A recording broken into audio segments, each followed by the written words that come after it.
Well, we're here with number 81. He already took off his practice uniform and is cooling down. Marquis Bumdy, welcome to the Red Menace. Thank you. Welcome. Talk about your summer. How did it go? Summer went great.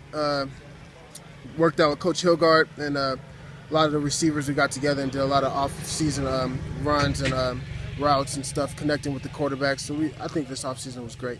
Summer was good. You know, everybody says, well, they don't pass the ball much at New Mexico, but you don't feel like it's that necessary, do you?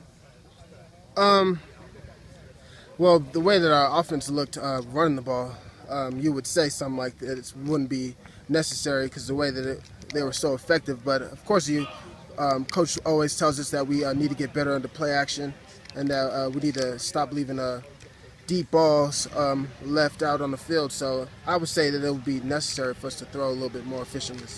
I know so many teams try to stack the line and dare you to throw. How does that open things up for you, Marquis? Well, it opens up a lot. Well, basically, they just put too many people in the box, and it's just wide open deep. So if we just, like you said, listen to Coach and get our deep balls down and our play actions right, then we'll be all right. Hooking up with Cole Gauchi, I know some people have said, well, it's a little different because he's left-handed. Has that been a problem for you adjusting? No, not really. We work out every day. We work out in the same lift group, so that shouldn't.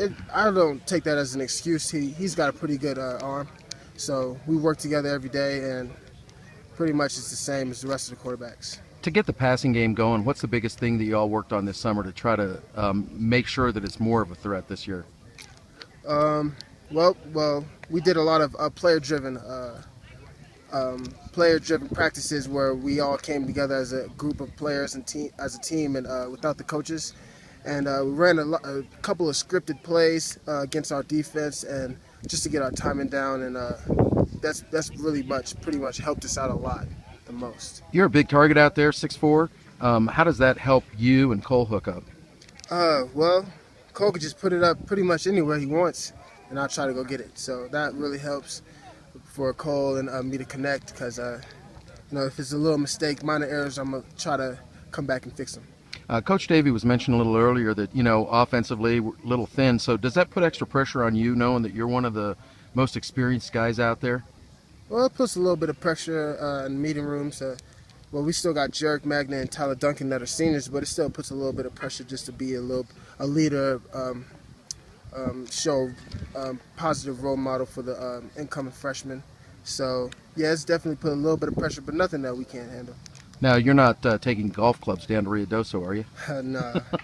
Talk a little bit about camp, and you look forward to it? Oh, I really do look forward to it. I like it. Enjoy the comfortable beds in Ruidoso. They got some nice beds, breakfast. They got the big pool, jacuzzi. Everything's pretty much set up for us to be comfortable. So I'm going to go out there and enjoy it. I've talked to some people who play pro football, and they see what you got down there, and they go, heck, our camp wasn't that luxurious. Does that really help you guys? I think it does. It allows us to stay focused on what we got to do, which is football, and pretty much focus on our goals and minimize the distractions that we have. And we're also comfortable, so we enjoy it. Yeah, I've heard some coaches, they want to take guys and put big guys like you on a little cot and think that makes you tougher, but probably a good night's sleep is the best thing you could get down there in Ruidoso, isn't it? Yeah, it's pretty nice. And when we mess up our beds, they still have a maid to come in there and fix it for us, which is pretty luxurious. I like that. So you almost get the pro touch, and you're still in college, huh? Yeah, just a little bit. Now, you're just a junior this year, so you've got 2 more years of eligibility. How far do you think this program can go, and how much can it grow in the last 2 years that you have here? I think we could go all the way to the top. Well, we set ourselves big goals for this year and the years after that. So I feel like we could be number one in everything we want to put our minds to. And I feel like the conference championship is coming up.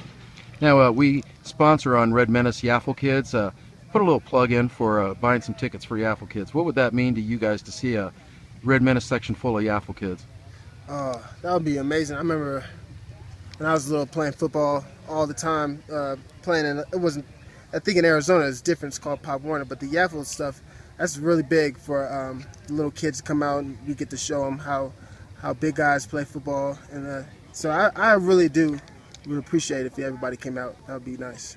Hey, Marquis, thanks for spending a few minutes with the Red Menace. Thank you. Appreciate it, man. Great interview.